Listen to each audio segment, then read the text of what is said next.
Hi అండి. ఈరోజు వీడియోలో పెసరపప్పు పూర్ణం బూరెలు ప్రిపేర్ చేశానండి. టేస్ట్ అయితే చాలా బావుంటాయి. ఈ ఉగాదికి సింపుల్‌గా ఇంట్లో ఎలా ప్రిపేర్ చేసుకోండి. టేస్ట్ అయితే అందరికీ బాగా నచ్చుతుంది. ఇవి నార్మల్ బూరెల కంటే కూడా చాలా బావుంటాయండి. నేను ఎలా ప్రిపేర్ చేశానో చూపిస్తాను. మీరు కూడా చూసేయండి. ముందుగా మీ అందరికీ చిన్న రిక్వెస్ట్ అండి. నా వీడియోస్ కనుక మీరు ఫస్ట్ టైం చూస్తున్నట్లయితే ప్లీజ్ నా ఛానల్‌ని సబ్స్క్రైబ్ చేయడం మర్చిపోవద్దు.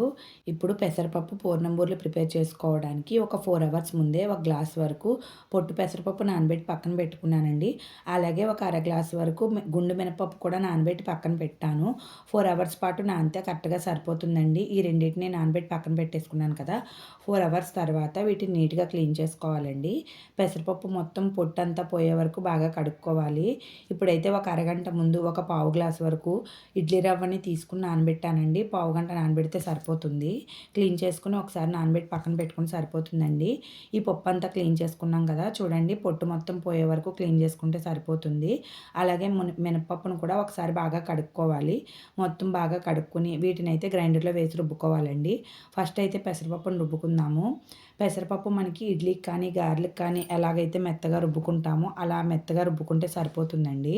ఇలా పిండి మొత్తం బాగా సాఫ్ట్‌గా అయ్యే వరకు రుబ్బుకొని ఒక గిన్నెలోకి తీసుకున్నాను. ఇప్పుడు ఈ పిండి మొత్తాన్ని ఒకసారి బాగా మిక్స్ చేసుకొని ఒక ఇడ్లీ పాత్రను కానీ, ఆవిరి కుడుము పెట్టుకునేది ఉంటుంది కదండీ! అది కానీ ఏదైనా తీసుకోవచ్చు. నేనైతే ఇడ్లీ పాత్రను తీసుకొని చిన్న చిన్న ఇడ్లీలా వేసుకున్నానండి. ఆవిరికి ఒక 10 మినిట్స్ పాటు ఉడికించుకుంటే సరిపోతుంది. ఇవి చక్కగా తయారైపోతాయి. ఇలా మొత్తం ఇడ్లీ ప్లేట్‌లో నేను మొత్తం వేసుకొని ఇంకా ఇడ్లీ పాత్రలో కుక్ చేసుకున్నానండి. ఆవిరికి ఒక 10 నిమిషాల పాటు ఉడికించుకుంటే సరిపోతుందండి. చక్కగా మనకి అంటుకోకుండా సాఫ్ట్‌గా కుక్ అవుతాయి. చూడండి ఇవైతే రెడీ అయిపోయాయి కదా! వీటినైతే ఒక ప్లేట్‌లోకి తీసుకుందాము. ఇప్పుడు ఇవి చల్లారిన తర్వాత మొత్తాన్ని ఒకసారి చేత్తో బాగా మిక్స్ చేసుకుంటే మనకి మొత్తం పొడి పొడిలాడుతూ వచ్చేస్తుందండి.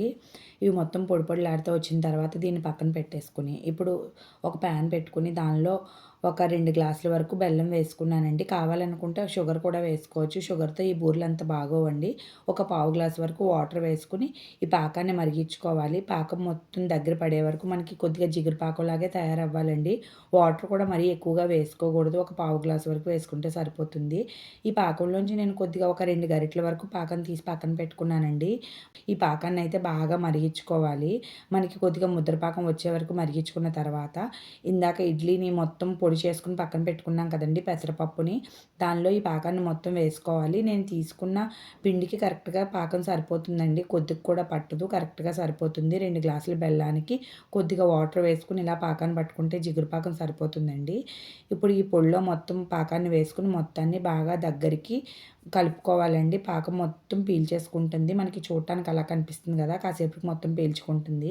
ఇప్పుడు ఒక 3 యాలకులు కొద్దిగా దంచుకొని వేసుకున్నానండి. పొడి వేసుకుంటే మంచి ఫ్లేవర్ వస్తుంది. ఈ పొడిని కూడా మొత్తం ఈ పూర్ణంలో వేసుకొని మొత్తాన్ని ఒకసారి బాగా మిక్స్ చేసుకోవాలి. బాగా కలుపుకున్న తర్వాత మనకి ఏ సైజులో ఉండలు కావాలనుకుంటే పూర్ణపుండలు ఆ సైజులో చేసుకోవాలండి. ఈ పూర్ణం మొత్తం రెడీ అయిపోయింది కదండీ! దీన్ని చిన్న చిన్న బాల్స్‌లా చుట్టుకోవాలి. మనకి ఏ సైజులో పూర్ణపుండలు కావాలనుకుంటే ఆ సైజులో చేసుకోవచ్చు. నేనైతే మీడియం సైజులో చిన్న చిన్న ఉండలుగా మొత్తం చుట్టుకున్నానండి. చూడండి ఈ విధంగా మొత్తాన్ని తయారు చేసుకున్నాను. వీటిని పక్కన పెట్టేసుకుందాం. ఇప్పుడు బూరెలు వేసుకోవటానికి పైన తోపు పిండి రుబ్బుకోవాలండి. మినపప్పుని బాగా సాఫ్ట్‌గా రుబ్బుకోవాలి. మెత్తగా రుబ్బుకొని దాన్ని కూడా ఒక గిన్నెలోకి తీసుకొని ఒక అర గ్లాస్ వరకు బియ్య పిండిని తీసుకున్నానండి. ఏ గ్లాస్‌తో అయితే మనం మినపప్పుని తీసుకున్నామో అదే గ్లాస్‌తో బియ్య పిండిని కూడా తీసుకొని ఇందాక నానబెట్టి పక్కన పెట్టుకున్న ఇడ్లీ రవ్వను కూడా క్లీన్ చేసుకొని దీనిలో వేసుకోవాలి. పాకం పట్టినప్పుడు కొద్దిగా పాకాన్ని తీసి పక్కన పెట్టుకున్నాం కదండీ! బెల్లం పాకం దాన్ని కూడా వేసుకోవాలి. ఇలా తోపుపిండిలో పాకం వేయడం వల్ల బూరె ఇంకా రుచిగా ఉంటుందండి. డైరెక్ట్ బెల్లం వేసిన దానికంటే కూడా ఇలా వేయటం వల్ల చాలా బావుంటుంది. ఈ పాకాన్ని కూడా వేసుకున్న తర్వాత కొద్దిగా దానిలో సరిపడా సాల్ట్ వేసుకున్నానండి. సాల్ట్ వేసుకొని ఈ పిండి మొత్తాన్ని బాగా కలుపుకోవాలి. అస్సలు ఉండలు లేకుండా కొద్దిగా వాటర్ వేసుకొని బాగా సాఫ్ట్‌గా కలుపుకొని పక్కన పెట్టుకోవాలి. ఇప్పుడు స్టవ్ ఆన్ చేసుకొని ఒక ప్యాన్ పెట్టుకొని డీప్ ఫ్రైకి సరిపడా ఆయిల్ వేసుకోవాలండి. ఇప్పుడు ముందుగా ప్రిపేర్ చేసి పక్కన పెట్టుకున్న పూర్ణపుండిని ఈ తోపు పిండిలో ఒక్కొక్కటిగా వేసుకొని బూరెల్లా వేసుకోవాలండి. తోపు మరీ పల్చగా కూడా ఉండకూడదు. కొద్దిగా గట్టిగా కూడా ఉండకూడదండి. ఇలా ఒక్కొక్క బూరని ఆయిల్‌లో వదులుకుంటే స్లోగా కదుపుకోవాలండి. మనకి ఒక్కసారిగా కదిపినా సరే ఒకదానికొకటి బూర అంటికిపోయి గరిటెకి అంటికిపోయి మొత్తం విడిపోయినట్టు అయిపోతుందండి. పూర్ణం మొత్తం బయటకొచ్చేస్తుంది. స్లోగా మెల్లగా కలుపుతా ఉంటే సరిపోతుంది. బూరెలైతే త్వరగానే వేగిపోతాయండి. ఈ పెసరపప్పు పూర్ణం బూరెలైతే టేస్ట్ చాలా బావుంటాయి. మనకి పంచదార కంటే కూడా బెల్లంతోనే బావుంటాయండి. చాలామంది పంచదారతో కూడా ప్రిపేర్ చేసుకుంటారు. పంచదార కంటే బెల్లం బావుంటాయి అనిపిస్తది నాకైతే. మేమైతే ఇంట్లో ఎక్కువగా ప్రిపేర్ చేసుకునే బూరెలండి ఇవి కూడా. ఇలా బూరెలు మొత్తం కొంచెం గోల్డెన్ బ్రౌన్ కలర్ వచ్చే వరకు బాగా ఫ్రై చేసుకొని తీసుకోవాలి. చూడండి బూరెలు విడిపోకుండా ఎంత చక్కగా వచ్చాయో. ఇదే విధంగా రెండో వాయి కూడా బూరెలు వేసుకోవాలండి. నేను ఒక్కొక్కటిగా బూరెలు తోపులో ముంచుకొని చక్కగా వేసుకున్నాను. ఒక 2, 3 నిమిషాలకే చక్కగా ఫ్రై అయిపోతాయండి. గరిటె పెట్టి ఎక్కువగా కలుపుకోకూడదు. ఇలా కొద్దిగా మనకి గోల్డెన్ బ్రౌన్ కలర్ వచ్చే వరకు ఫ్రై చేసుకుంటే సరిపోతుందండి. ఎంతో రుచిగా ఉండే పెసరపప్పు పూర్ణం బూరెలైతే రెడీ అయిపోయాయి. వీటినే ఆయబూరెలని కూడా అంటారండి.